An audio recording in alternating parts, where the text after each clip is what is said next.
ম্যানগ্রোভের জঙ্গল থেকে ঢিলছোড়া দূরত্বে থাকা গ্রামের বাসিন্দাদের প্রতি পদে বাঘের আতঙ্ক তাড়া করে। সেই গ্রামের রাস্তাতে বিদ্যুতের স্তম্ভ আছে, কিন্তু অভিযোগ আলো জ্বলে না। ফলে সন্ধ্যা নামতেই গোটা গ্রাম চলে যায় অন্ধকারের আড়ালে। রাস্তায় বেরোনো দায় হয়ে দাঁড়ায়, আর গ্রামবাসীদের গ্রাস করে থাকে আতঙ্ক। কুলতলি ব্লকের মইপিট এলাকার বেশ কয়েকটি জনপদের চিত্রটা একই। দরজার কাছে এসছে তো, আর আমরা চলে যাই বাড়ি থেকে, সকালবেলা চলে যাই, গরু টরু বার করে নদীতে চলে যায়। লাইট নেই, পোস্টারে একদম লাইট নেই, রাস্তাঘাট খারাপ, ঘর বাড়ি আমাদের দলমা। তো আমরা পথে বাড়াবো কি করে? আমাদের বাড়ি তো কিশোরী মনপুর থানা থেকে ইয়েতে খবর দিয়েছি। তা আমরা বাঘ, বাবু মানে বাঘ, আমরা বাবু বলি, বাঘকে বাবু বলি। হ্যাঁ, দরজার কাছে এসছে তো। বাসিন্দাদের বক্তব্য, সূর্য ডোবার পর জঙ্গল ঘন অন্ধকারে ঠেকে যায়, গ্রামও ডুবে থাকে নিকষ আধারে। সেই অন্ধকারের সুযোগই নেয় বাঘ। অবস্থা শোচনীয় হলেও সমাধান অথরা, এমনকি প্রশাসনও পড়ে রয়েছে আধারে।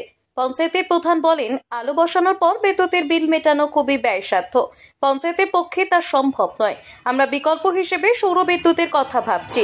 মইপিঠের পেটকুল চাঁদ ব্রিজ সংলগ্ন পূর্ব গুরগুরিয়া গ্রাম, সেই গ্রামেই বাঁধের রাস্তার পাশে বাঘের পায়ের ছাপ দেখা গিয়েছিল। তখন প্রবল আতঙ্ক ছড়ায়। বারবার এখানে কিন্তু বাঘ পার হয়ে আসছে। কারণ আমি চাই প্রত্যেকটা নদী বাঁধে লাইটের ব্যবস্থা, প্লাস যে এই জঙ্গল এরিয়াটা জাল দিয়ে চারিদিকটা অন্তত আটকে দেওয়ার ব্যবস্থা করুক বন দপ্তর। বিশেষ করে নদী বাঁধে, বিশেষ করে যে কোনো মুহূর্তে যে কোনো মানুষ চলে আসে সব সময়ের জন্য। তারপর তো গ্রাম এলাকার মধ্যে বাচ্চারা টিউশনে যায়, পড়তে যায়, ঠিক আছে, ওরা ফেরে রাত 9টা 10টা, অনেক বড় বড় বিপদ ঘটে যেতে পারে। আর এই বাজারে এই যে সবজি মার্কেট টার্কেটগুলো আমাদের গ্রামে, তো এখানে তো 9টা 10টা 11টা অবধিও থাকে। অনেক মানুষ অন্ধকারে সবজি বেচে রাত্রে ফেরে। আমরা চাচ্ছি অন্তত এই যে এরিয়াটা টোটাল, ধরুন মইপিট বা বৈকুণ্ঠপুর, এই যে পরপর যে এগুলো রয়েছে আমাদের গ্রাম পঞ্চায়েত, ধরুন এই টোটাল যে এরিয়ার চারিপাশে তো বাঘের জঙ্গল, এগুলোকে অন্তত ব্যারিকেড করে জাল দিয়ে ঘিরে দিলে মনে হয় অনেকটা নিষ্পত্তি পাওয়া যাবে। এই বাঁধের রাস্তা থেকে কিছু দূর এগোলেই রয়েছে কংক্রিটের রাস্তা। সে রাস্তায় বৈদ্যুতিক পোস্ট আছে, কিন্তু আলো জ্বলে না।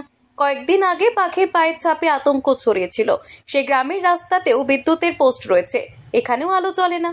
এই এলাকার অধিকাংশ বাসিন্দা মৎস্যজীবী। তারা বলেন, পোস্টে আলো না থাকায় সন্ধ্যার পর কেউ রাস্তায় যান না। খুব জরুরি কাজেও ঘরবন্দি থাকতে হয়। খুব বিপদে পড়লে মানুষ লক্ষ্য মোমবাতি নিয়ে বেরোন। ঘন অন্ধকার থাকায় গোটা রাত কাটে ভয়। যে কোনো সময় বাঘ লোকালয়ে ঢুকে আক্রমণ চালাতে পারে। এই আতঙ্ক তারা করে সবাইকে। গ্রামের এক মহিলা বলেন, ভোট আসে ভোট চায়, নেতারা রাস্তায় আলো দেওয়া হবে বলে প্রতিশ্রুতি দিয়ে চলে যান, কিন্তু কিছুই করেন না। আমরা আতঙ্কে দিন কাটাই। অন্য এক বাসিন্দার বক্তব্য, সমস্যা সমাধানে বারবার পঞ্চায়েতকে জানানো হয়েছে, কিন্তু কোনো কাজ হয়নি। ভোটের সময় ছাড়া আমাদের দিকে দেখার সময় নেই প্রশাসনের। দক্ষিণ 24 পরগনার সোনারপুর থেকে সুমন সাহার রিপোর্ট, লোকাল 18 বাংলা।